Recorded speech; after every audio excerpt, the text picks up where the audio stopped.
Welcome to the Pen Leader Podcast, where strategic leaders get straight to the topics, strengthening our awareness and sharpening our minds.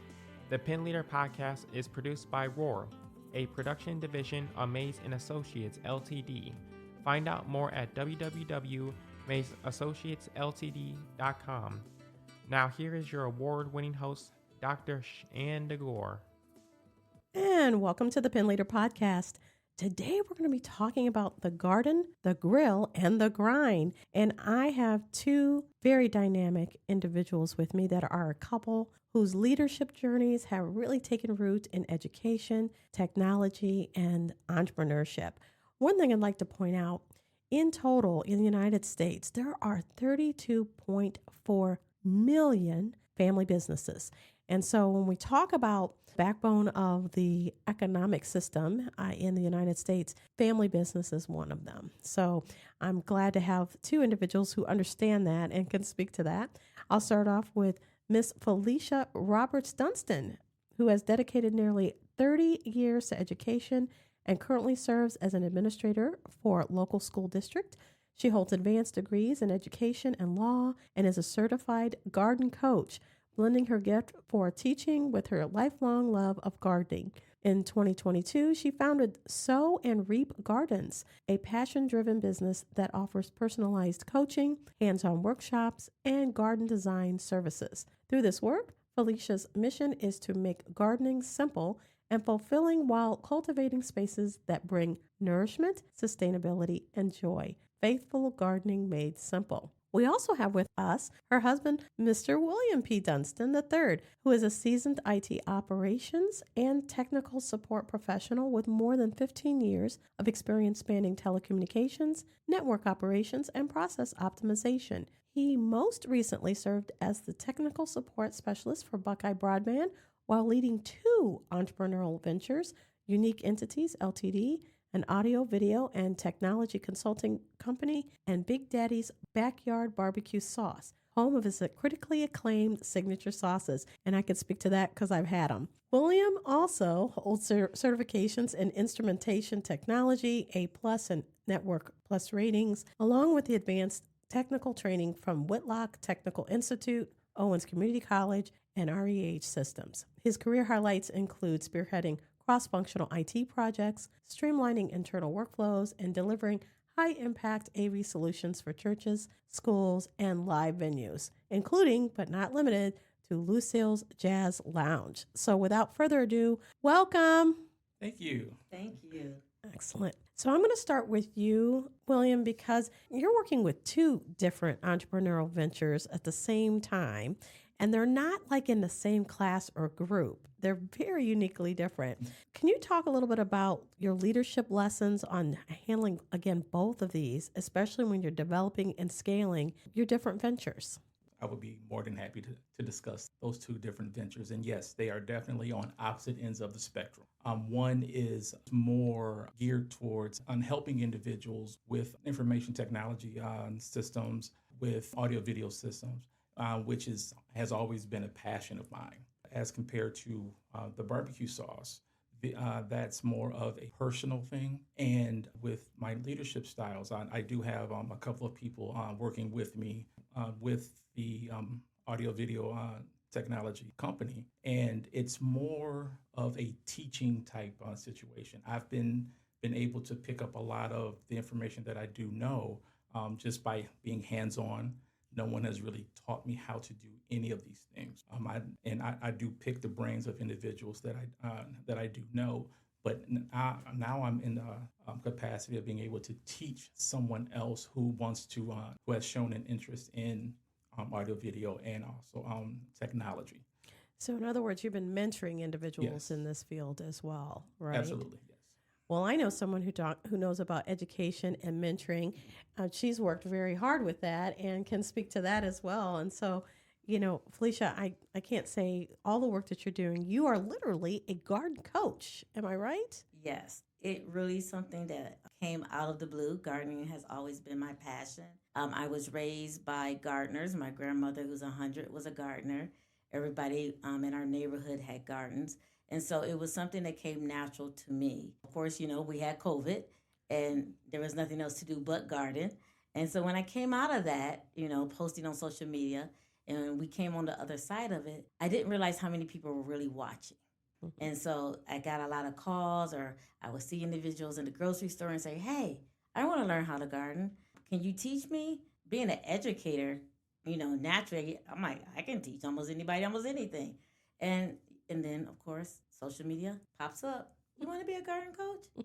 I'm like, that's a thing? And it's a real thing. So I took a certification class and belonged to a network of over 700 garden coaches internationally called Gardenary. And I learned a lot. And now I'm passing that knowledge on to individuals in our own community, Northwest Ohio, teaching them how to grow their own food. I tell people it's very simple. You just got to be faithful at it. And everything we need to survive is provided here on earth. Mm-hmm, mm-hmm. Well, I hope that you were not paying attention to that poor little flower that you passed when I came in. I'm trying to keep them watered. I'm going to tell you, I grow food. I do not keep houseplants. So don't come. So there's no judgment here. Okay, thank you for that. No I feel judgment. better. I feel better. So your leadership style is again that teaching educator side. And there's a difference between like guiding and commanding. Some people are not good at really coaching. They think they are, but they're not. How is that different for you? I would say I always consider myself to be a servant leader. So to guide someone in the process, show them, assess what their needs are, and meet those needs. So as an educator, I have 19 years as a special education teacher. So being a teacher with individuals with disabilities, you learn how to meet their specific needs. And that's part of leadership, knowing what does that person need, how can I guide them so they can be their best at whatever task that they're trying to achieve. So, and I think that's different from coaching, because sometimes coaching is very, this is this is how you do it, where with leadership, you have to look at everyone and look at their needs and be able to manage so that way they grasp the concept of how to do something, how to achieve where they want to go, and still be successful when you're not around. Because we can coach someone. I've been coached on a lot of things, and then that person walks away, and I'm like, okay, how I do that again? Mm-hmm. But with good leadership, if you show someone exactly based on how they learn, then they're going to be successful. Excellent.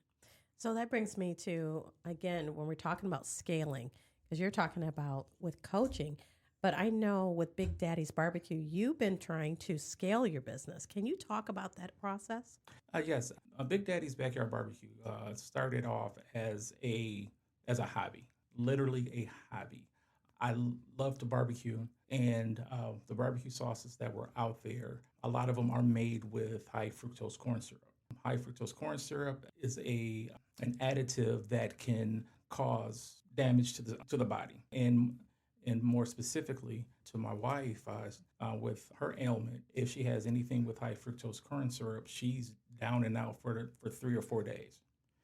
So I took it upon myself to actually come up with my own barbecue sauce, and I am happy to say that I am 100% high fructose corn syrup free. Wow!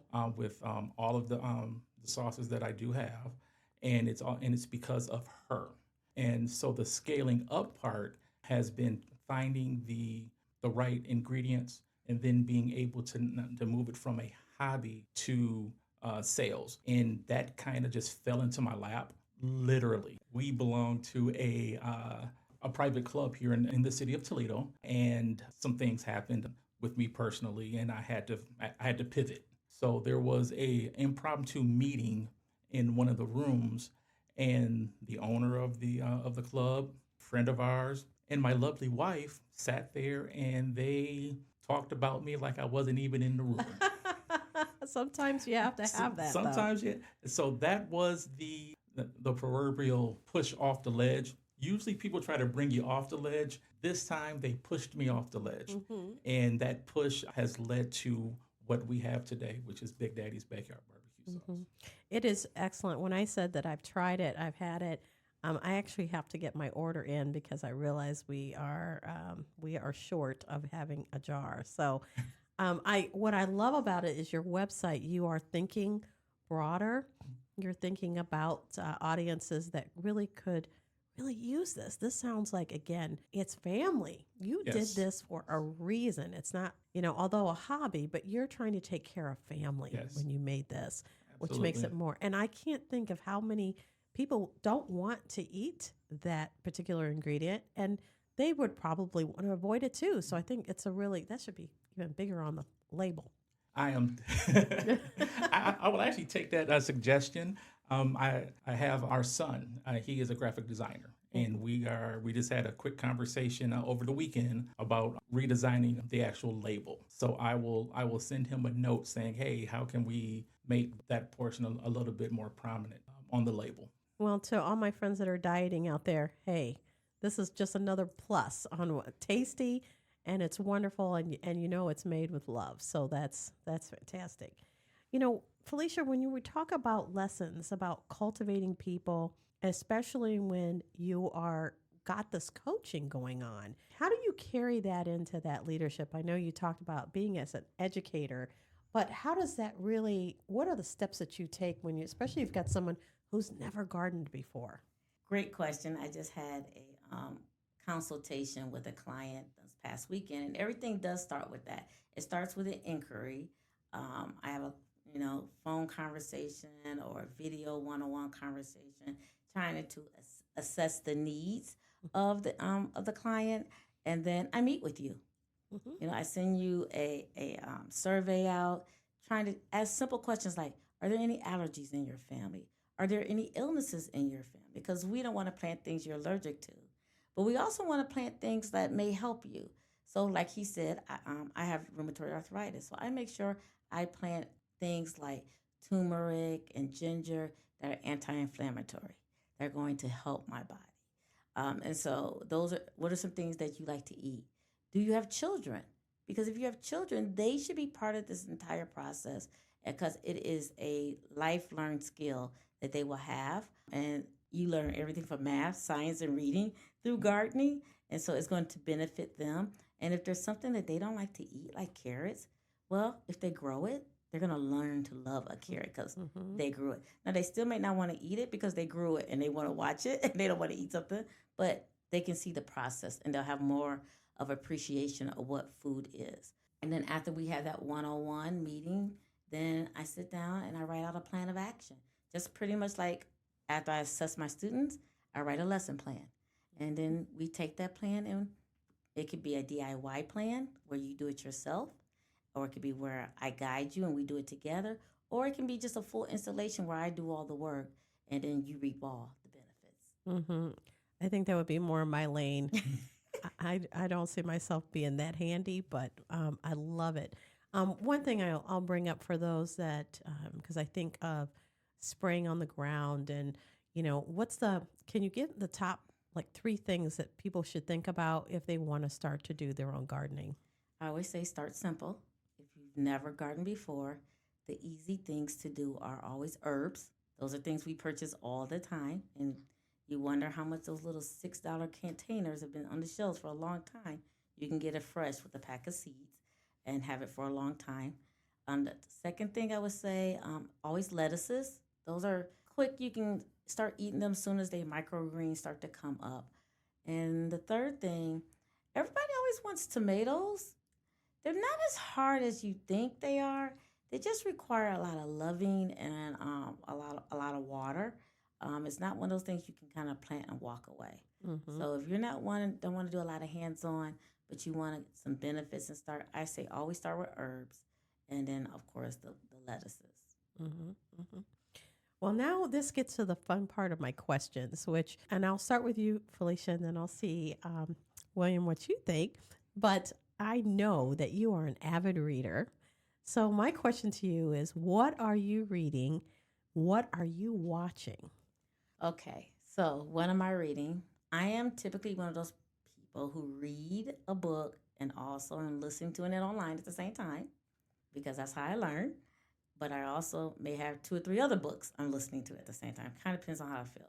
But right now I'm reading Take My Hand by Dolan Perkins Valdez. Very interesting book about a young woman.